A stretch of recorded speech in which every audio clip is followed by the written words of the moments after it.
हज़रत जिब्राईल अलैहिस्सलाम की सरअत रफ्तार का अजीब वाक़या।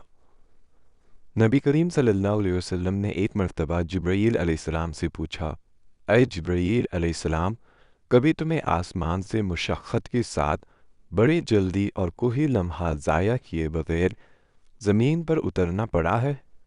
जिब्राईल अलैहिस्सलाम ने जवाब दिया, हाँ या रसूलल्लाह, 4 मर्तबा ऐसा हुआ है कि मुझे बड़ी सआत के साथ ज़मीन पर उतरना पड़ा है। नबी करीम सल्लल्लाहु अलैहि वसल्लम ने फरमाया, वो 4 मर्तबा किस मौके पर?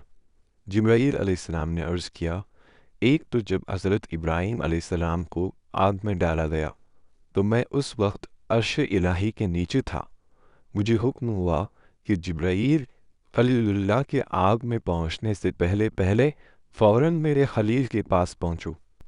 चुनांचे मैं बड़ी सरअत के साथ फ़ौरन खलीलुल्लाह के पास पहुँचा। दूसरी बार जब हज़रत इस्माईल अलैहिस्सलाम की गर्दन अतहर पर छुरी रख दी गई थी तो मुझे हुक्म हुआ कि छुरी के चलने से पहले ही ज़मीन पर पहुँचूं और छुरी को उल्टा दूं। चुनांचे मैं छुरी चलने से पहले ही ज़मीन पर पहुँच गया और छुरी को चलने न दिया। तीसरी मर्तबा जब हज़रत यूसुफ़ अलैहिस्सलाम को कुएं की तह तक पहुँचने से पहले ज़मीन पर पहुँचूं और कुएं से एक पत्थर निकालकर हज़रत यूसुफ़ अलैहिस्सलाम को उस पत्थर पर बाआराम बिठा दो। चुनांचे मैंने ऐसा ही किया था।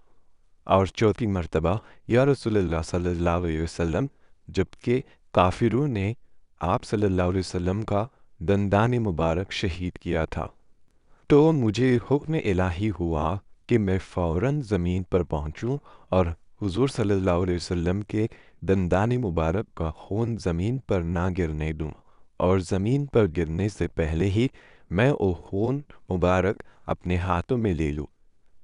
या रसूल अल्लाह, अल्लाह ताला ने मुझे फरमाया था, जिब्राईल, अगर मेरे महबूब सल्लल्लाहु अलैहि वसल्लम का एक खून ज़मीन पर गिर गया तो क़यामत तक ज़मीन में से ना कोई सब्ज़ी उगेगी और ना कोई दरख्त। चुनांचे मैं बड़ी तेज़ी के साथ ज़मीन पर पहुँचा और हुज़ूर सल्लल्लाहु अलैहि वसल्लम के खून मुबारक को अपने हाथ पर ले लिया।